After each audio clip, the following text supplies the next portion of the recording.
حاجتين تعملهم في شهر شعبان ربنا يحبك، ولما ربنا يحبك يرضى عنك، ولما ربنا يرضى عنك يوسع لك في رزقك. والأهم من كل ده إن ربنا هيغفر لك ما تقدم من ذنبك، وكمان هيدخلك الجنة بعون الله. بس قبل ما أقولك إيه الحاجات دي، تعالى في الأول نصلي على الحبيب سيدنا محمد عليه الصلاة والسلام. وما تنساش تعمل لايك وشير عشان تشاركني في الأجر والثواب.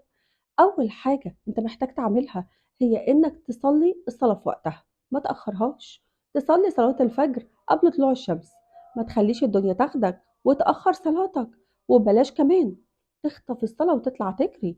بلاش تصلي بجوارحك وقلبك يكون غافل ومشغول بالدنيا وهمومها. ركز في صلاتك وانزع الدنيا من قلبك ولبي نداء ربك. ساعتها بس ربك هو اللي هيحل لك كل مشاكلك. حب لقاء الله عشان ربنا يحب لقائك.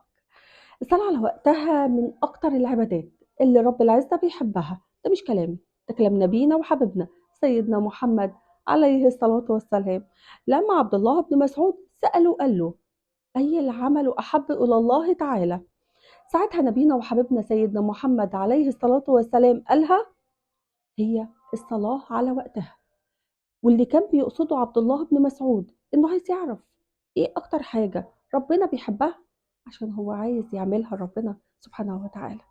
عارف أنت لما تحب حد وتروح تدور على الحاجة اللي بيحبها وبتسعده عشان تجري تعملها له بسرعة عشان هو كمان يحبك؟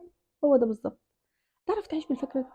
تعرف تبقى زي عبد الله وتدور على الأعمال اللي ربنا بيحبها وتجري تروح تعملها؟ عايزك تغمض عينك لحظات وتتخيل معايا لما تعمل لربنا الحاجة اللي هو بيحبها وتقول له كده، تقول له: يا رب أنا عملت العمل ده ابتغاء مرضاتك ومحبة فيك.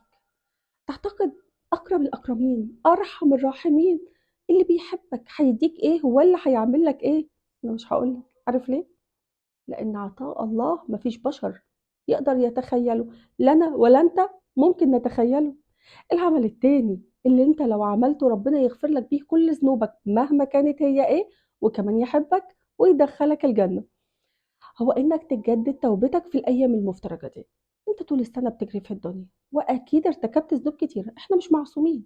فاقعد مع نفسك قعدة صدق، قر فيها واعترف بخطأك وتوب لربنا عز وجل توبة نصوحة. إن الله يحب التوابين. ساعتها ربنا هيتوب عليك وهيغفر لك كل ذنوبك والمعاصي كمان اللي انت عملتها. وخلي بالك، انت أول ما هتتوب وهتنوي إنك في شهر شعبان ورمضان السنة دي هتعبد ربنا عبادة ما عبدتهوش قبل كده زيها في حياتك، وخلاص انت بتتوب من كل ذنوبك، هتلاقي الاختبارات نازلة عليك ترف. الشيطان مش هيسيبك في حالك، والفتن هتلاحقك من كل مكان، هتجيلك على صينية من ذهب وهتجري وراك كمان. عارف ليه؟ عشان ربنا عايز يختبر صدق نيتك، ربنا عايز يتأكد انك جاد وصادق في توبتك. المعصية هتبقى قدام عينيك، لو عايزها يلا روح خدها، بس انت ساعتها هتبقى الخسران. ربنا عايزك توريه صدقك. ولو انت ضحيت بالمعصية دي والذنب ده اللي انت بتحبه وبتموت فيه وقلبك متعلق بيه، ساعتها هتشوف لذة طاعة ربنا هتبقى عاملة عليك ازاي. يبقى انت الحاجتين دول لو انت عملتهم في شهر شعبان، انت مش هتتخيل ربنا هيحبك ازاي ولا هيعمل لك ايه، وهيجعلك بعون الله من اهل الجنة.